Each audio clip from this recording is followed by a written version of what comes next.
다음에 이제 245페이지에 보면 계약의 해제와 해지가 있는데 그 사이에 아주 중요한 게 하나 빠져 있어요. 우리 지금 입문서에. 해제, 해지 바로 전에 아주 중요한 제도가 하나 빠져 있어요. 그거 먼저 설명을 드리겠습니다. 요거는 이제 입문서에 없으니까 없어요. 듣고 그냥 저런 제도가 있구나 이렇게 생각하시면 돼요. 뭐가 있냐? 해제, 해지 전에 제3자를 위한 계약이라는 게 하나 나와요. 민법을 공부하다 보면요, 이 제3자라는 놈이 굉장히 많이 나와요. 물론 제3자가 누구예요? 계약 당사자가 아닌 자가 있죠. 그죠? 계약 당사자가 있었고 그 사람들이 아닌 자들을 다 싸잡아서 제3자라고 할 텐데요. 이 제3자가 여러 종류가 있습니다. 보호되는 제3자가 있죠. 우리가 봤던 선의의 제3자에게 대항하지 못한다 할 때 그 제3자가 있어요. 또 사기 강박에서 봤던 제3자가 하나 있어요. 사기치는 제3자. 제3자의 사기 강박이라서 사기치는 제3자가 있습니다. 그 다음 나중에 이제 다시 볼 건데 대리에 가면요. 표현대리라는 제도가 있어요. 우리 표현대리 안 봤죠. 그죠? 거기에 가면 거기도 제3자가 나와요. 근데 이 제3자는 여기서 제3자는 상대방이에요. 계약 상대방. 그걸 조문에서 제3자라고 해놨어요. 이렇게 아주 다양한 제3자가 존재하고요. 그 중에 한 놈이 또 숟가락을 얹어요. 제3자를 위한 계약이 제3자. 그럼 요 놈이 도대체 누구냐? 제3자를 위한 계약이 뭔지 이해하셔야 되죠. 갑과 을이요. 갑이 갖고 있었던 A 토지를 1억에 매매하는 계약을 해요. 그리고 이 계약이 유효해. 유효하다면 권리와 의무가 생기죠. 채권 채무가. 누구한테 생겨요? 당사자한테 생겨요. 이게 기본이죠. 계약을 했고 계약이 유효하다면 그 계약상 채권 채무는 계약을 한 당사자에게 발생. 이게 대원칙일 거예요. 그죠? 그런데 갑과 을이 매매 계약을 하면서 갑이 을에게 이렇게 요청을 합니다. 대금은 누구에게 지급해라? 병에게 지급하라. 이렇게 요청을 해요. 을은 싫어라고 할 수도 있을 것이고요. 오케이 할 수도 있겠죠. 만약에 을이 싫어 그러면 갑은 안 팔아 그러겠죠. 그죠? 그러니까 을은 알았다 할 거예요. 수락을 할 거예요. 이렇게 갑과 을 사이에 매매 계약과 같은 쌍모 계약을 체결하면서 그 계약상 발생하는 채무를 계약 당사자가 아닌 제3자에게 이행 할 것을 약정하는 그런 계약을 뭐라 하자? 제3자를 위한 계약이라 하자. 이렇게 되는 거죠. 제3자를 위한 계약이에요. 계약상 채권 채무가 계약 당사자가 아닌 제3자에게 발생하는 계약. 이런 걸 제3자를 위한 계약이라 한다. 우리 택배 계약 같은 거 한번 생각해 볼까요? 자, 병이 여러분이고요. 인터넷 쇼핑몰 회사에 물건을 주문을 해요. 그럼 인터넷 쇼핑몰 회사는 물건을 나한테 배송해야 되잖아요. 직접 와서 배송하는 경우도 있겠지만 택배 회사와 택배 계약을 하죠. 자, 택배 계약은 누구하고 누구 하는 거예요? 쇼핑몰 회사와 택배 회사 사이에 하는 거예요. 나는 택배 회사와 택배 계약을 한 적이 없어요. 하지만 나는 택배 회사에다가 연락해서 빨리 가져오세요. 요구할 수 있죠. 이런 게 제3자를 위한 계약이 되는 거예요. 또 갑이 보험회사와 생명보험계약을 체결합니다. 내가 죽으면 부인이나 자식에게 보험금을 줘라. 이런 식으로. 자, 이때 갑이 보험회사와 보험계약을 하고 갑이 보험료를 납부해요. 뒤져라 납부하겠지. 그러다 보면 뒤지겠죠. 죽어라 납부하다 보면 죽어. 죽어라 납부했으니까 죽어. 그럼 누가 보험금을 청구해? 이런 게 다 제3자를 위한 계약이 되는 거예요.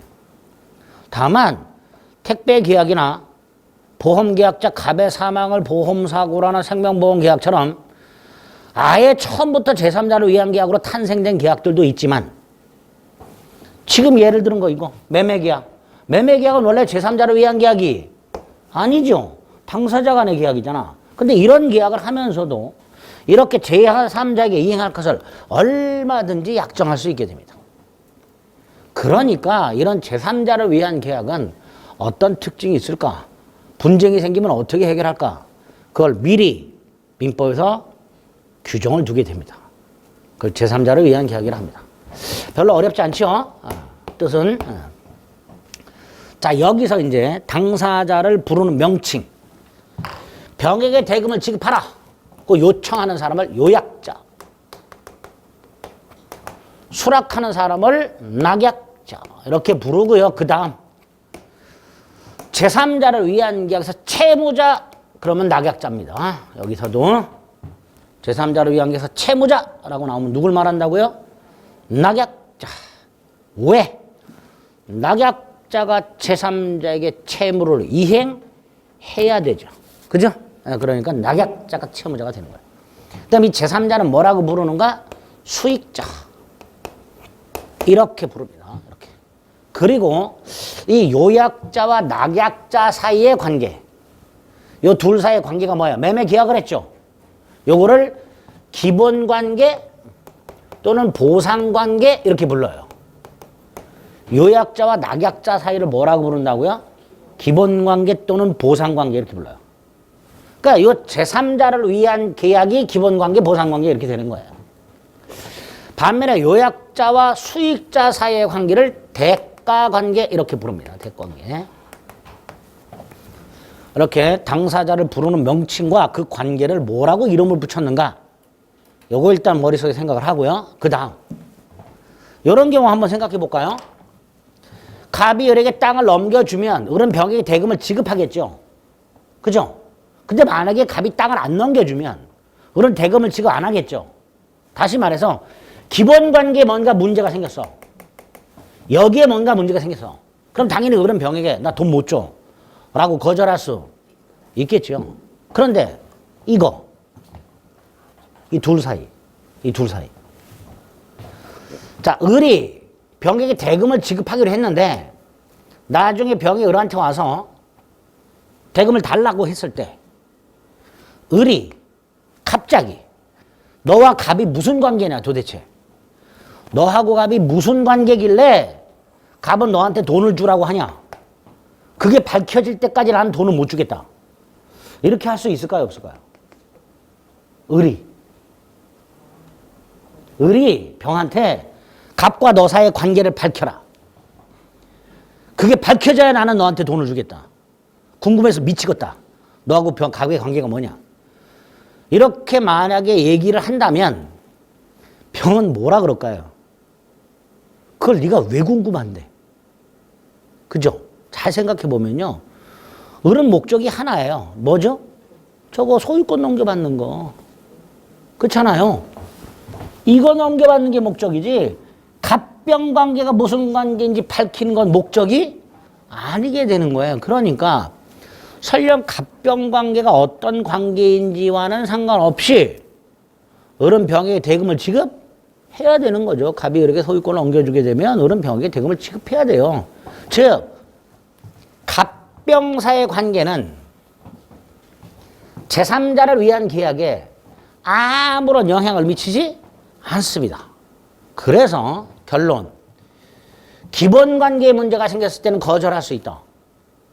그러나 대가관계의 문제를 가지고 거절할 수는 없다. 뭐 이렇게 되겠죠. 그죠? 나중에 보면 이제 요게 지금 제가 아주 단순하게 말씀드렸지만 표현이 좀 어렵게 나와요. 이제 그걸 나중에 좀 확인할 겁니다. 어쨌든 요렇게 부른다. 그거 머릿속에 넣으셔야 돼요. 요렇게 부른다. 자, 세 번째. 제3자를 위한 계약이 성립하려면 성립 요건 두 가지가 필요하겠죠. 첫째가 요약자와 낙약자 사이에 일단 계약이 있어야 되죠. 무슨 계약? 쌍무계약. 요약자와 낙약자 사이에 유효한 쌍무계약이 성립이 돼야 되지. 이건 당연한 거고요. 두 번째, 이 계약을 하면서 무슨 특약을 해야 돼요? 별도의 약정을 해야지. 무슨 약정? 병에게 이행하라. 오케이. 매매 계약 이외에 A 토지를 1억에 사고 팔기로 하는 계약 이외에 대금을 병에게 지급하기로 하는 약정 따로 해야 되죠. 요거를 제3자 약관이라고 불러요. 무슨 약관? 제3자 약관. 이렇게 요약자와 낙약자 사이 유효한 쌍무 계약을 체결하고 엔드 제3자 약관이 있어야 제3자를 위한 계약이 성립하게 됩니다.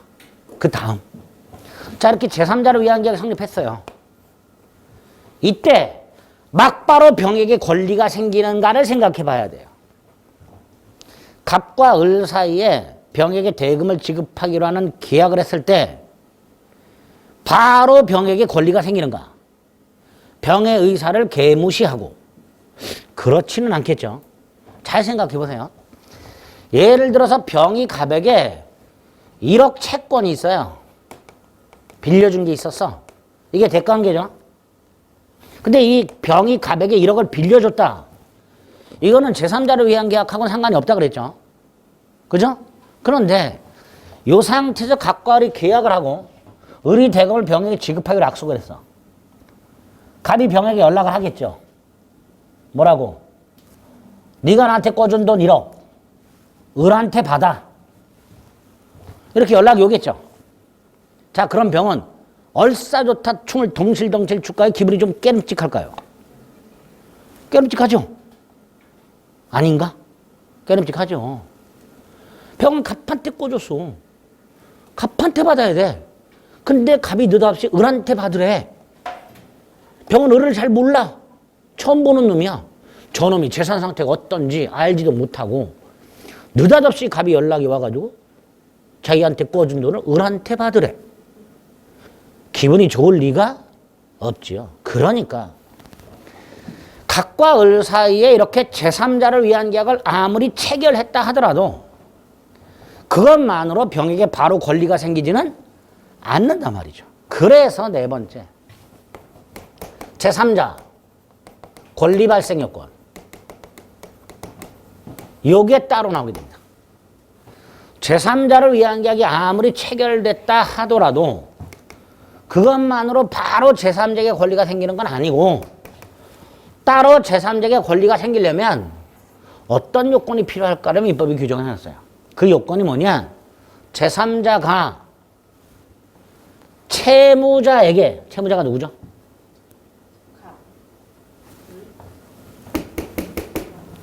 낙약자에게 돈 내놔 나한테. 이걸 수익의 의사표시라고. 이걸 해야 된다. 자, 아까요. 갑과 을이 계약을 한 다음에 갑이 병한테 전화를 해서 야, 돈 을한테 받아. 이때 병은 싫어 라고 할 수도 있고 알았다 라고 할 수도 있겠죠. 자, 여기서 병이 갑에게 알았다. 병한테 권리가 생길까요? 안 생길까요? 안 생겨요. 을한테 알았다 그래야 돼. 을한테. 채무를 이행해야 될 을한테 연락을 해서 야, 갑이 너한테 돈 받으러 한다. 내놔. 이래야 제3자 병에게 권리가 생깁니다. 즉 제3자에게 권리가 생기려면 자신과 일정한 관계가 있었던 요약자에게 의사를 표시하는 게 아니라 채무를 이행해야 될 낙약자에게 수익을 받겠다는 의사를 표시해야 그래야 낙약자, 제3자에게 권리가 생기게 됩니다. 언뜻 생각해보면 갑이 병한테 돈 을한테 받아. 병이 노가 아니라 알았다 하게 되면 권리가 생길 것 같죠? 시험도 그렇게 나온 적이 있어요. 제3자가 요약자에게 수익의사를 표시하면 권리가 생긴다. 이렇게 나온 적이 있어요. 그런데 우리 민법은 요약자에게 맨날 알았다 해봐야 소용없다. 누구한테 알아? 낙약자, 채무자에게 수익의사를 표시해야 제3자에게 권리가 생기게 됩니다. 자, 여기서 이 수익의 의사표시 일방적인 겁니다. 자, 병이 야, 갑이 너한테 돈 받으란다. 돈 내놔. 을이 오케이 해야만 권리가 생기는 게 아니고 병이 일방적으로 야, 돈 내놔. 그럼 의무가 생기는 거예요. 을의 동의나 승낙을 받을 필요가 없습니다. 당연하죠. 을은 이미 갚하고 계약을 할 때 병한테 돈을 주기로 수락을 했잖아요. 이미 을은 수락을 한 상태예요. 그러니까 병이 을한테 돈 내라 그랬을 때 을의 승낙을 또 받을 필요가 없어요. 그러니까 일방적인 거예요. 두 번째 병은 반드시 수락의 의사를 표시해야 될 의무가 있는 거예요. 수락의 의사를 표시할 수도 있고 안 할 수도 있는 거예요. 할 수도 있고 안 할 수도 있죠. 병이 싫으면 아까 노 그런다 그랬죠. 그죠? 이런 경우 있지. 그럼 얘는 나한테 수락의 의사를 표시할까? 안 하겠지. 다시 말해서 병의 수익의 의사 표시는 일방적인 것이면서 권리이지 의무가 아니에요. 즉 병은 수익의 의사를 표시할 수도 있고 안 할 수도 있어요. 자, 여기서 일방적이면서 권리. 이걸 무슨 권이라고 그랬죠, 제가 이거를? 네? 민법 총칙에서 했었는데 형성권이라고 들어보셨어요? 금시초문? 일방적인 권리를 뭐라고 한다고요? 형성권. 계약 취소 생각해 보세요. 갑과 을이 계약을 했는데 갑이 계약 당시에 을로부터 사기당했어. 계약 취소할 수 있죠. 권리지. 일방적이죠. 그런 게 형성권이에요. 일방적 권리를 뭐라 한다? 형성권. 그런데 이 형성권이라는 권리는 행사 기간이 있어요. 행사 기간. 천년만년 행사하는 게 아니라 기간이 정해져 있어요. 이 기간을 법이 정해놓은 게 있어. 법이. 나중에 확인할 겁니다. 법이 언제까지 행사하라고 정해놓은 게 있고요. 법이 정해놓지 않으면 당사자가 약정할 수 있어요. 당사자가. 언제까지 행사하라. 갑이 을과 계약을 하면서 병에게 주는데 병이 너한테 1년 내 수기예사 표시하면 줘. 뭐 이런 식으로 병의 수기예사 표시 기간을 갑과 을이 정할 수 있어요. 1년 뭐 이렇게. 6개월 이렇게. 3개월 이렇게.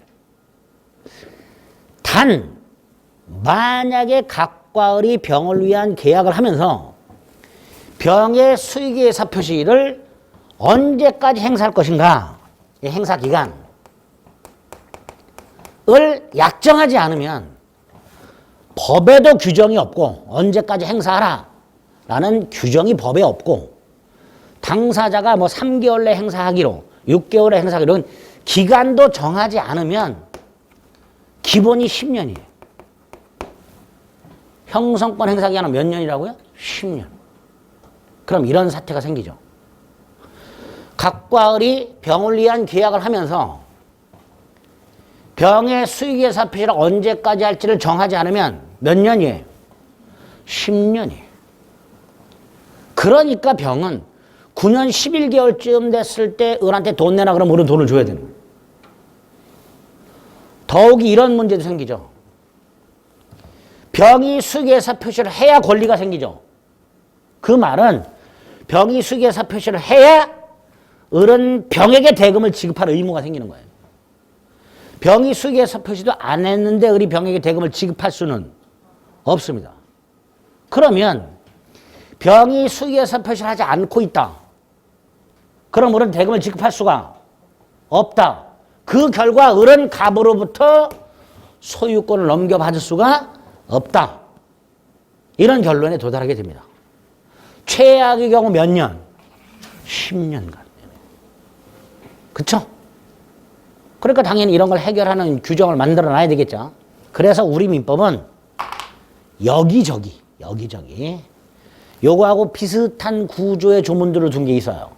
그게 어떤 거냐? 기본 구조가 일방적 권리를 행사할 수 있는 기간을 당사자가 약정하지 않은 경우, 일방적인 권리, 즉 형성권 행사 기간을 법에서 정하지도 않고 당사자가 약정도 하지 않은 경우 그 기간은 몇 년이다? 10년이다. 이 기간이 너무 길다. 그래서 상대방은 그 권리를 가지고 있는 자한테 물어볼 수 있다. 어서 본 거 있죠, 이거? 어서 한번 봤지? 어서 보긴 봤는데? 네, 무권대리에서 한번 봤죠. 본인이 추인도 추인 거절도 하지 않고 있으면 상대방은 본인한테 추인할 거냐 말 거냐 물어볼 수 있다 그랬죠. 똑같아요. 갑이 수익회사 표시를 하지 않고 있으면 채무자가 제3자한테 돈 받을래 말래 물어볼 수 있도록 하고 있습니다. 그죠? 물론 이때 병은 대답을 해줄 의무 따위는 없어요. 그래서 그 다음 만약에 병이 을이 물어봤는데도 불구하고 확답을 안 했어. 그럼 병은 수익 받는 것을 거절한 것으로 봅니다. 병이 확답을 하지 않으면 수익 받는 것을 거절한 것으로 본다.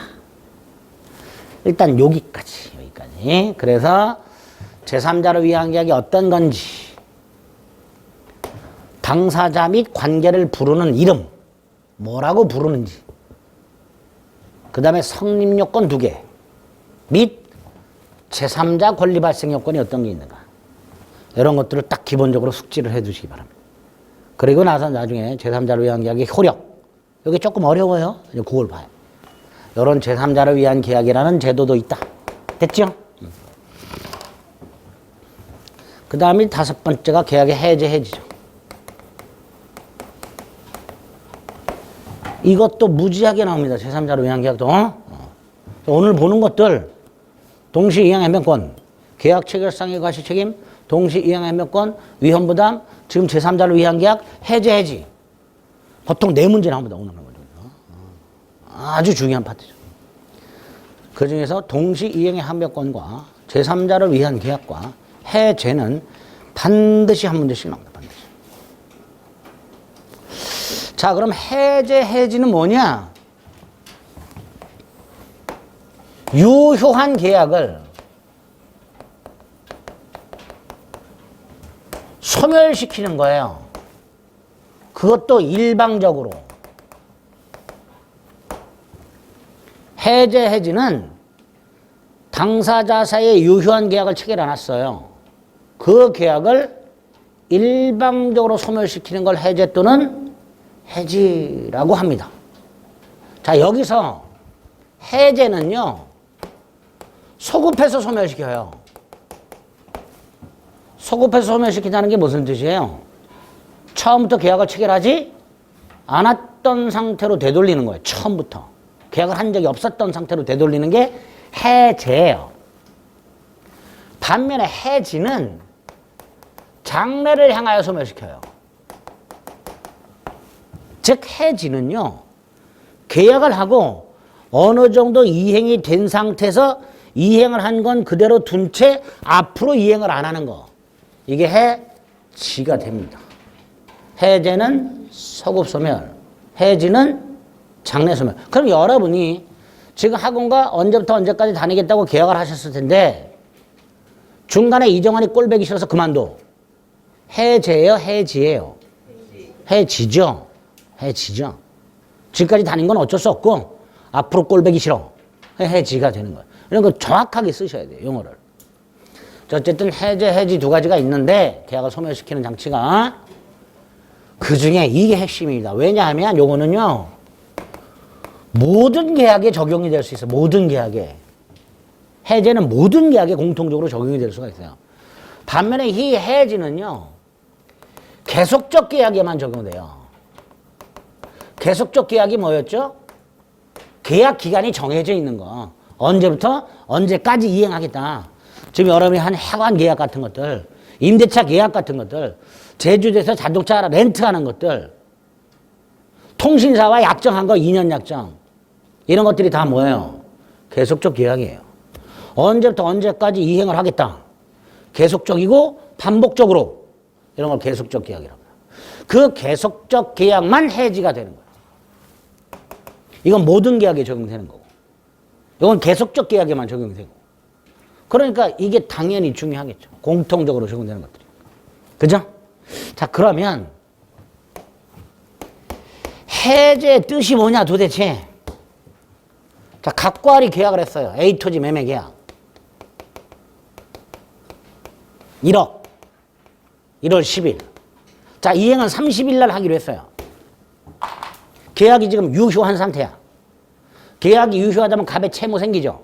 A투지 소유권 이전 채무. 을은 1억 대금 지급 채무. 그런데 이렇게 계약을 한 후에 어느 한쪽이 채무로 이행하네.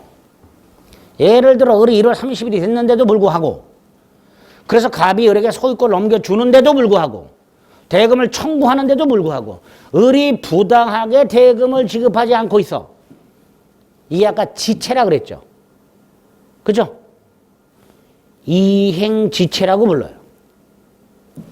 갑이 소유권을 넘겨주는데도 불구하고 을이 부당하게 대금을 지급하지 않고 있더라. 이행지체.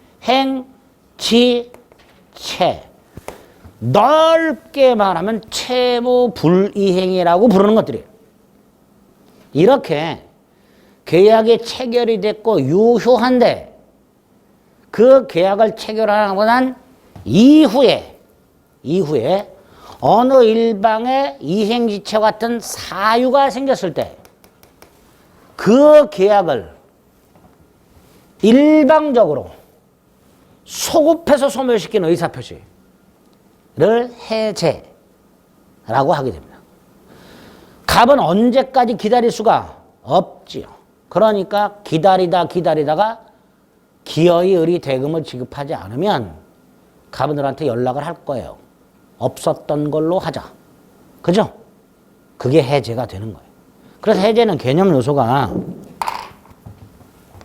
계약이 성립됐고 유효해요. 그 다음에 이 계약을 한 이후에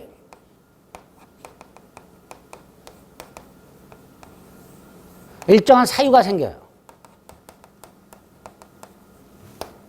채무 불이행 같은.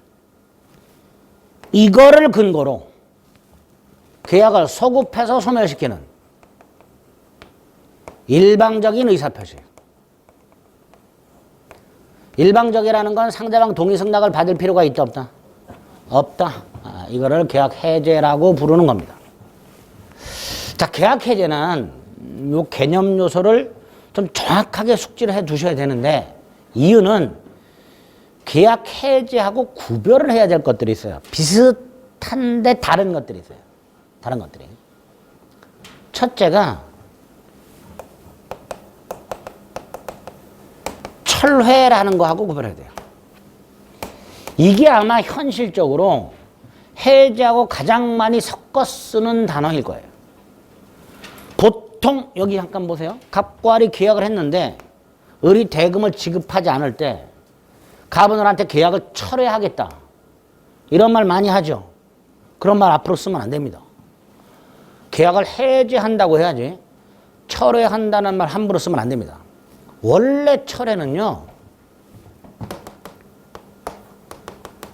의사표시가 효력이 발생하기 전에 그걸 소멸시키는 것을 철회라고 합니다. 예를 들어서 내가 어떤 물건을 팔기 위해서 우편물을 작성해요. 요러요러한 물건이 있고 가격은 요만큼이니까 사세요라고 계약 청약서를 발송을 했어. 이 청약서는 상대방한테 도달을 해야 효력이 생겨요. 그런데 이게 도달하기 전에 내가 마음이 바뀌었어. 팔 생각이 사라졌어. 그래서 안 팔겠다 해야 될 거 아니에요. 내가 보낸 청약서가 상대방한테 도달하기 전에 가가지고 청약서를 되찾아와. 이게 철회예요.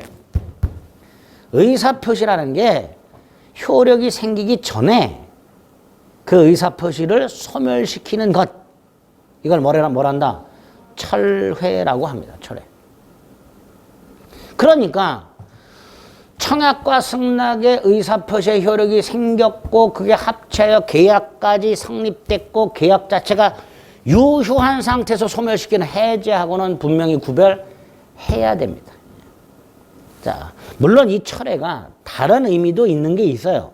그런데 철회라는 놈의 원칙적 의미는 의사표시가 효력이 생기기 전에, 구체적으로 상대방한테 의사표시가 도달하기 전에 소멸시키는 것을 철해라 합니다.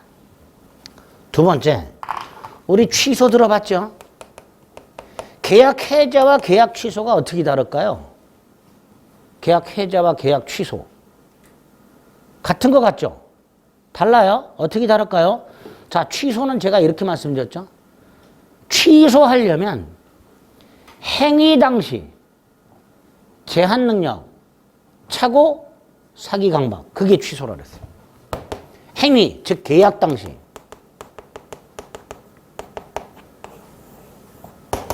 제한 능력자, 착오, 사기 강박. 요때 취소하는 거, 요때. 그런데 해제는 계약 이후에 사유가 생겨요, 계약이요. 계약을 하고 난 이후에. 그러니까 계약할 때 사기당했을 때는 취소하는 거고 해제가 아니라 계약 이후에 대금을 지급하지 않으면 취소가 아니라 뭐가 된다? 해제가 되는 거예요. 이게 가장 큰 차이가 돼요. 계약을 해제하는 사유는 계약 이후에 발생합니다. 즉 계약 당시에는 아무 문제가 없어요. 반면에 계약 취소 사유는요. 계약 당시 존재. 계약 당시. 그러니까 계약을 하고 난 이후에 사기당했어요. 이건 취소가 안 돼요. 계약 당시 사기다. 구별할 수 있죠. 세 번째, 해제는 계약을 소급해서 소멸시키다 그랬죠. 그죠? 반면에 해지는 장래소멸한다 그랬어요. 구별되죠? 해제는 소급소멸, 해지는 장래소멸. 네 번째, 해제는 일방적인 거라 그랬죠. 그죠?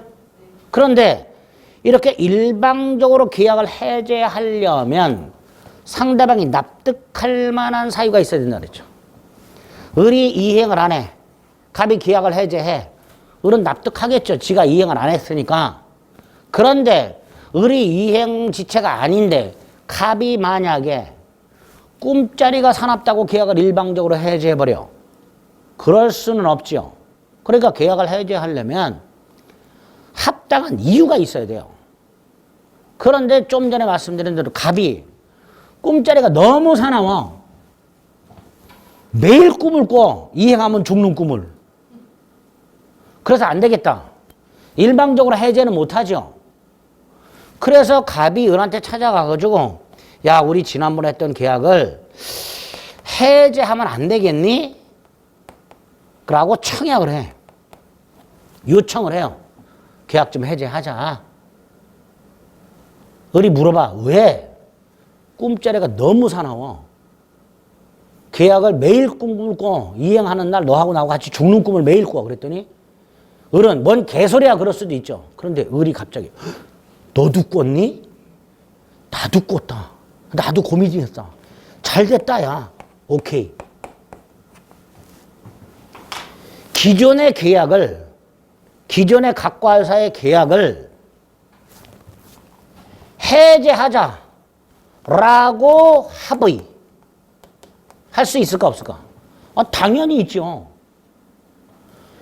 일방적으로 해제하려면 원 사유가 있어야 되지만 이게 없을 때는 합의로 해제할 수 있겠죠. 얼마든지.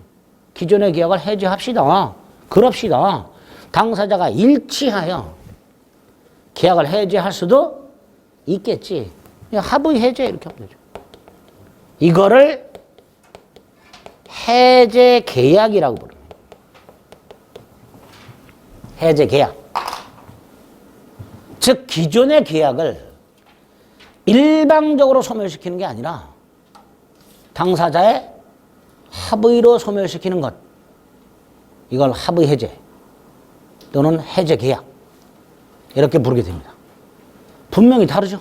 해제하고. 특히 나중에 이 해제하고요. 합의 해제는 분명하게 구별하셔야 됩니다. 합의 해제는 지문에 잘 등장합니다. 일단 합의 해제는 기존의 계약을, 기존에 있던 계약을 소멸시키자는 당사자 간의 또 다른 계약. 이걸 합의 해제를 한다. 됐죠? 자, 마지막 하나 더. 이게 네 번째 구별해야 되는 거고요. 다섯 번째가 해제는 일방적 의사 표시라고 그랬죠. 무슨 뜻이에요? 계약을 해지할 권리가 있는 갑은 만약에 을이 채무를 이행 안 해서 일정한 요건하에 갑에게 해지할 권리가 생겼어. 이거를 행사해야 해제되겠죠.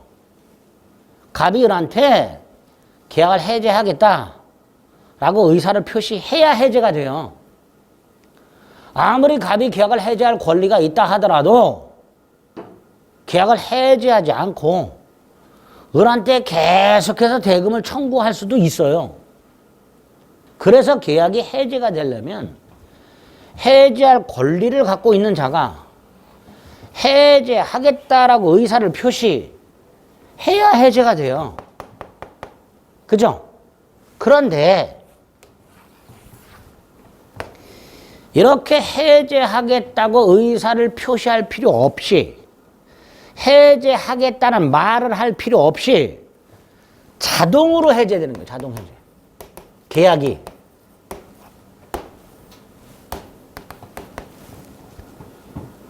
다시 한번요. 해제는요.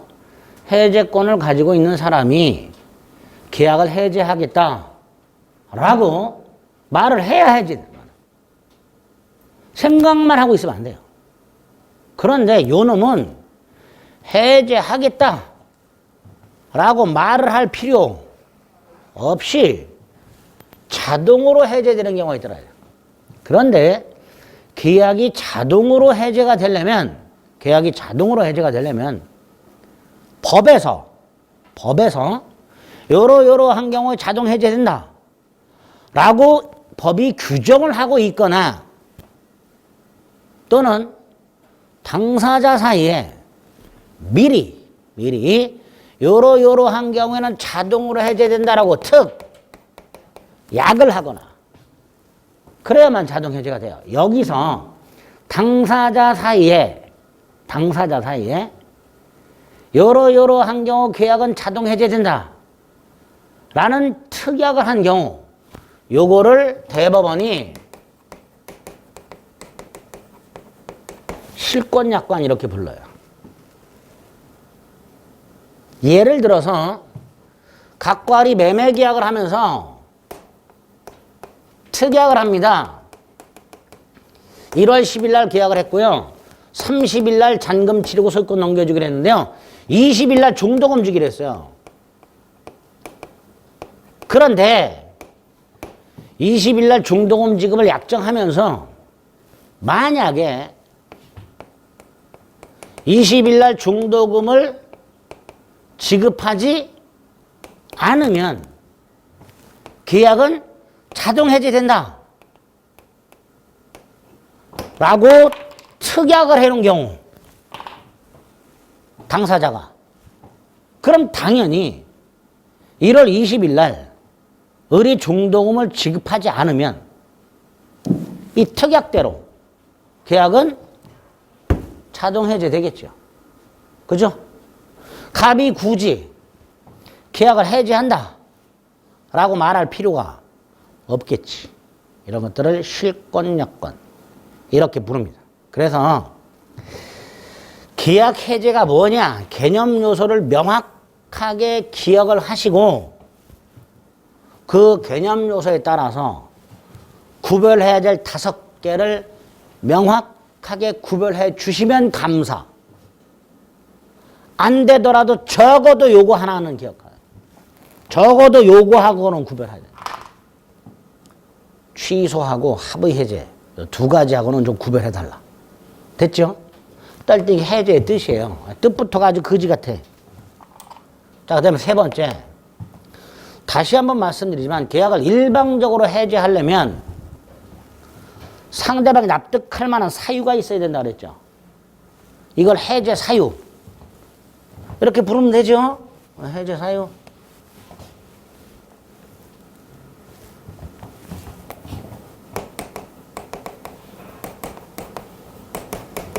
다른 말로 해제권 발생 원인 이렇게 되겠죠. 해제 사유, 해제권 발생 원인. 당사자가 납득할 만한 사유가 있어야만 계약을 해제할 수 있다고 그랬으니까 그 사유가 도대체 뭐냐? 두 가지가 있을 수 있겠죠. 당사자가 약정을 하는 경우, 요러한 경우에 해제할 수 있다 이렇게. 아까 중도금을 지급하지 않으면 자동 해제된다. 이거 실권약관이라 했죠. 근데 이렇게 약속할 수 있죠. 중도금을 지급하지 않으면 값은 바로 해제할 수 있다. 이렇게 약속할 수도 있죠. 만약에 중도금을 지급하지 않으면 해제된다 라고 약속을 하면 절로 가는 거고요. 자동 해제 특약으로 가는 거고, 을이 중도금을 지급하지 않으면 값은 바로 해제할 수 있다 라고 약속을 해놨다면 그때는 이걸로 가는 거겠죠. 그죠? 구별이 되세요? 아니 뭘 우습게 아니고 찬찬히 다시 한번, 을이 중도금을 지급하지 않으면 두 갈래 값은 계약을 해제할 수 있다 라고 특약할 수 있죠. 또는 자동 해제된다 라고 할 수도 있죠. 요 경우가 실권약관이 되는 경우요. 요 경우는 갑이 해제할 수 있다고 돼 있으니까 갑에게 뭐가 생기는 거예요? 해제권 발생이 됩니다.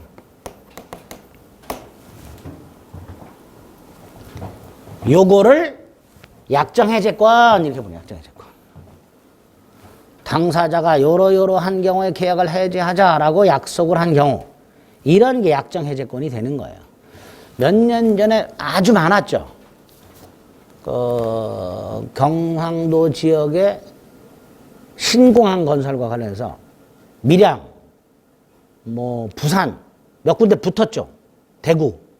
그때 밀양이 제일 유력했어요. 그래서 밀양 땅을요, 서울 사람들이 내려가고 겁나게 계약을 했어요. 그런데 그 계약을 하면서 특약한 사람들이 있었어요. 어떻게? 공항부지에서 탈락하면 계약을 해제할 수 있다 이렇게. 그런 사람들은 공항부지에 탈락했을 때 바로 계약을 해제해버리겠죠. 그런 게 약정 해제 사유가 될 수 있는 거예요. 이렇게 해제 사유는, 즉 해제권은 당사자들 약속을 통해서 발생할 수 있다. 이걸 약정 해제 사유, 약정 해제권 이렇게 부릅니다. 나중에 매매 가면 또 하나가 나옵니다. 또 하나가 법정 해제 사유. 법정 해제 사유, 법정 해제권. 자, 법정 해제 사유, 법정 해제권은 뭘까요? 말 그대로 법에서 정해놨어요. 요러한 상황이 생기면 해제할 수 있다라고 법에서 정해놓은 게 법정 해제 사유, 법정 해제권 이렇게 되는 거예요. 근데 이 법정 해제 사유, 법정 해제권이 크게 두 종류가 있어요. 하나가 모든 계약에 공통적으로 적용되는 게 있어요. 모든 계약에. 이거를 일반적 법정 해제 사유 이렇게 부릅니다. 일반적 법정 해제 사유.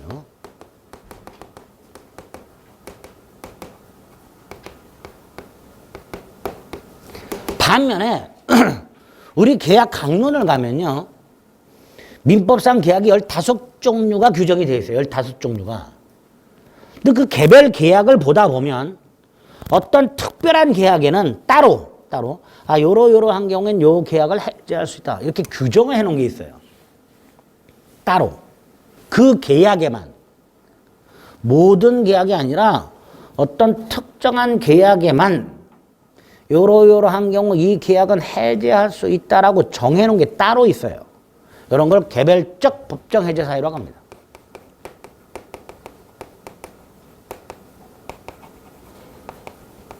그런데 개별적 법정 해제 사유는 당연히 개개의 계약에 규정돼 있으니까 나중에 강론 가서 보면 되고, 우리는 뭘 보면 되는 거예요? 모든 계약에 공통적으로 적용되는 거예요. 이거 뭡니까? 자, 여기서 모든 계약이 공통적으로 적용되는 일반적 법정 해제 사유가 뭐냐? 채무,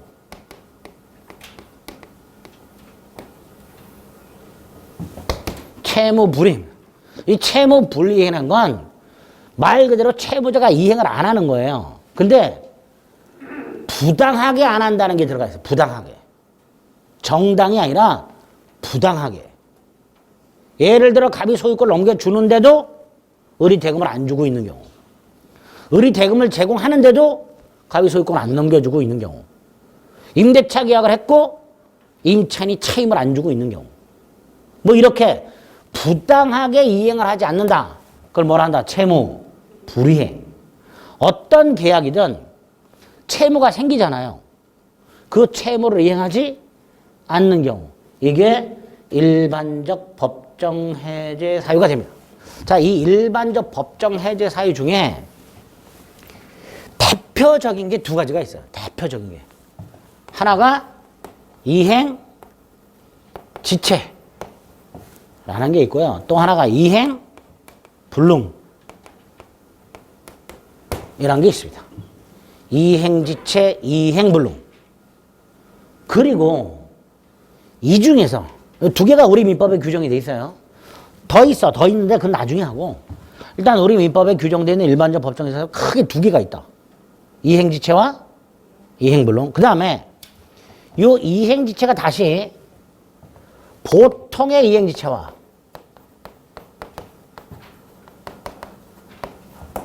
정기행위 이행지체가 있어요. 두 가지. 요게 우리 민법에 규정이 되어 있는 일반적 법정해제 사유. 이렇게 됩니다. 그럼 요런 상황이 생겼을 때 해제권이 생기겠죠? 그죠? 어떻게 해야 생기는가? 어떤 요건을 갖춰야 해제권이 생기는가를 민법이 규정을 하고 있는 거예요. 그 중에 이행지체는 이행할 수 있는데 이행을 안 하고 있는 거예요. 아까 지체가 뭐라 했죠? 부당하게 안 하고 있는 거라 그랬죠? 해야 되는데 안 하고 민기적 하고 있는 게 이행지체예요. 제가 그랬죠? 여러분들 복습하시는데 안 하잖아요. 그죠? 그게 복습지체예요. 해야 되는데 안 하고 민기적, 그게 지체예요. 자, 대표적인 뭐가 있을까요? 대금 미지급 생각하시면 돼요. 가장 전형적인 채무불이행이 되는 거예요. 대금 미지급 같은 거. 줘야 되는데 안 주고 있는 거. 날짜가 됐는데도. 매도인이 소유권을 넘겨주는데도 정당한 이유 없이 대금을 미루고 있더란 말이에요. 이런 게 전형적인 보통의 이행지체가 됩니다. 자, 이때 예를 들어서 1월 30일 날 잔금을 지급을 했는데 안 준단 말이지. 그럼 채권자인 매도인은 계약을 해제해야 되잖아요. 그죠? 근데 우리 민법은 막바로 해제를 못하도록 해놨습니다. 544조에서 갑이 을에게 기회를 한번 주도록 하고 있어요. 어떻게? 상당한 기간을 정해서 이행을 독촉하고, 독촉이니까 뭐라 그래요? 최고. 이행을 독촉하고, 자, 30일 날 대금을 지급할 날짜가 됐는데 안 줘. 그럼 갑은 바로 계약을 해제하는 게 아니라 한 뭐 열흘이나 보름, 상당한 기간은 대금이라든가 계약 내용에 따라서 뭐 일주일이 될 수도 있고 열흘이 될 수도 있고 보름이 될 수도 있습니다. 어쨌든 상당한 기간을 정해서 2월 15일 대금을 지급하라. 독촉을 하고 그래도 이행을 안 하면 계약을 해제할 수 있도록 하고 있습니다. 이게 가장 대표적인 법정 해제 사유예요. 그래서 일반적 법정 해제 사유, 채무불이행, 중에 이행지체, 중에 보통의 이행지체, 이게 대원칙. 이게 가장 기본. 그리고 그 원칙이 뭐예요? 최고 하고 해제. 기회를 한번 주고 해제. 물론 우리 대법원은 한 번의 기회만으로 해제하는 건 좀 가혹하다, 뭐 이상한 헛소리 삑삑하는 판례들이 많은데 일단 대원칙은 적어도 한 번의 기회를 주고 해제하라. 이렇게. 그죠? 반면에 이거. 자, 여기서 정기행위라는 게 뭐냐? 정기적으로 해야 되는 게 아니고요. 정해진 기한까지 해야 되는 거예요. 그걸 정기행위라고 합니다. 계약의 성질 또는 당사자 의사에 의해서 정해진 기한까지 이행을 해야 하는 경우 이렇게 되는데 그거 몰라도 돼. 그냥 정해진 기한까지 해야 돼. 대표적인 거 내가 장례식장에 조화를 주문했어. 근조 누구누구 해가지고 당연히 조화는 근조화화는 화환이요. 근조화는 적어도 발인 전까지는 장례식에 도착을 해야 되잖아. 발인 끝나고 도착하면 아무 의미가 없잖아요. 이런 게 정기행위예요. 그런데 발인이 끝날 때까지 도착을 안 했어. 이걸 정기행위 이행지체라고 합니다. 그럼 이 경우에도 위에 거하고 똑같이 한 번 독촉을 또 해야 되느냐? 장례식 발인을 한 일주일 미루고 다시 한번 3일 내로 갖고 와라. 이렇게 해야 되느냐? 당연히 필요가 없지. 그러니까 이건 뭐라 그래요? 최고 없이 해지할 수 있다. 이렇게 돼요. 최고 없이. 그래서 대원칙이 최고하고 해제하는 건데 최고 없이 해제할 수 있는 경우가 있더란 말이지. 시험 문제 중에 요거 구별하라는 문제가 몇 개 나와요. 몇 번 나와요. 다음 중 계약을 해제하기 위하여 최고할 필요가 없는 것을 고르면 이런 식으로. 이런 식으로 나온 경우가 있습니다. 그러니까 머릿속으로 그 틀을 잡아놔야 돼. 아, 대원칙이 채무자에게 상당한 기한을 정해서 이행을 최고하고 해제하는 게 원칙이구나. 그런데 최고가 필요 없는 경우가 있구나. 이렇게. 그죠? 마지막으로 이행불능은 이런 거 생각하시면 돼요. 1월 10일 날 갑과 을이 갑이 갖고 있었던 A 자동차를 매매했어요. 매매했는데 갑의 요구에 의해서 이날은 계약금만 받고 인도는 17일을 하기로 했어요. 자동차는. 인도를 잔금도 17일 날 주고 이렇게 할 수 있죠. 얼마든지 할 수 있죠. 그런데 13일쯤 갑이 자동차 운행을 나갔다가 갑이 깜빡해서 사고가 나가지고 폐차를 시켜버렸어요. 누구 잘못으로? 갑의 잘못으로. 채무자의 잘못으로 자동차가 폐차가 됨으로써 갑은 더 이상 을에게 자동차를 넘겨줄 수가 없지요. 그걸 이행불능이라고 해요. 채무자의 귀책 사유로 그 채무를 이행할 수 없게 된 경우 이걸 이행불능이라고 하게 됩니다. 자, 그럼 이 경우에 을 이것처럼 보통의 이행지처럼 최고하고 해제해야 될까요? 최고 없이 해제할 수 있을까요? 이것도 당연히 최고 없이 해제할 수 있습니다. 그래서 일단 대표적으로 채무 불행을 이러한 법정 해제 사유가 이렇게 세 가지 생각해 주시면 돼요. 여기서 하나만 추가. 요 보통의 이행지체 좀 전에 뭐라 그랬죠? 최고 후에 해제할 수 있다 그랬죠? 그죠? 그런데 1월 30일 날 대금을 지급하기로 했던 을이 1월 30일 날 대금을 지급하기로 했던 을이 미리 이행 안 하겠다. 의사를 표시.